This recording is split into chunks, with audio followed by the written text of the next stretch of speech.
भाभी को बोलो ना नौकरी छोड़कर बच्चा संभाले। बच्चे को गोद में उठाकर वो उसे चुप कराने का प्रयास करती है, मगर बच्चा रोए जा रहा है। मानवी ने बच्चा अपनी माँ को देते हुए कहा, माँ, ऐसा लगता है भाभी ने बच्चा हमारे लिए ही पैदा किया है। उनसे कह दो या तो नौकरी छोड़ दे या एक नैनी रख ले, हम दिन भर कैसे देखेंगे। तभी ऑफिस से वापस आई आराधना ने जल्दी से बच्चे को लिया और उसे थोड़ी देर संभाल कर फिर माँ जी को देती हुई बोली, इसे पकड़ लो, मैं चाय पीकर खाने की तैयारी करती हूँ। मानवी, तुम मेरी थोड़ी हेल्प कर दो। भाभी, मैं इतना सब नहीं कर पाऊंगी, बच्चा भी संभालूं और घर का काम भी करूं, मानवी ने चिढ़कर अपनी भाभी से कहा। तभी सासू माँ बोली, मानवी, अभी तक तो भाभी कर ही रही थी, अब छुट्टी खत्म हो गई है तो नौकरी पर भी तो जाना जरूरी है, हम सबको मिलकर ही संभालना होगा।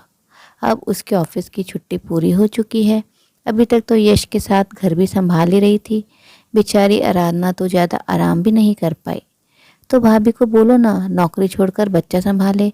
तब आराधना बोली, ठीक है, मैं नौकरी छोड़ देती हूँ, फिर तुम अपनी फीस और बाकी खर्च के लिए खुद नौकरी करना शुरू कर दो, क्योंकि तुम्हारे भैया की इतनी सैलरी नहीं है कि तुम्हारी अच्छी पढ़ाई के साथ साथ घर का सारा खर्च भी उठा सकें।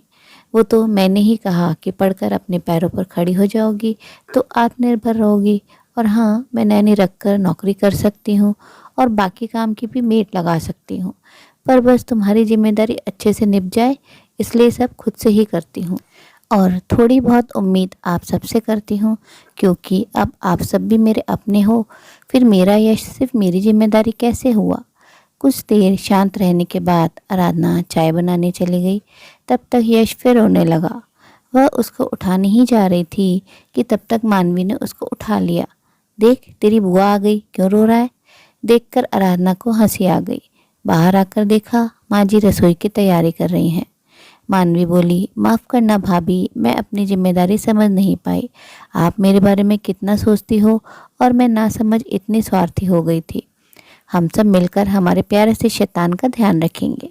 आराधना सोचने लगी, कभी कभी जताना जरूरी हो जाता है कि हम सामने वाले के लिए निस्वार्थ क्या कर रहे हैं, नहीं तो उसको समझ ही नहीं आता और वो थोड़ा भी हमारे लिए करते हैं तो एहसान दिखाने लगते हैं।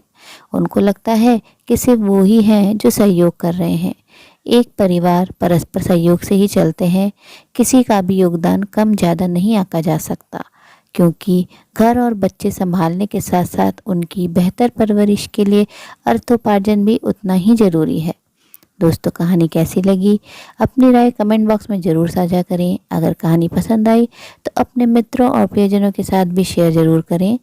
आपसे अनुरोध है, अगर आप चैनल पर नए हैं तो ऐसे ही नई नई जीवन से जुड़ी कहानियाँ सुनते रहने के लिए चैनल को सब्सक्राइब ज़रूर करें। कहानी को अंत तक सुनने के लिए आप सभी का दिल से बहुत बहुत शुक्रिया। तो फिर मिलते हैं मेरी अगली कहानी में। तब तक के लिए आप लोग अपना ध्यान रखिए, खुश रहिए, ऐसे ही नई नई कहानियाँ सुनते रहिए।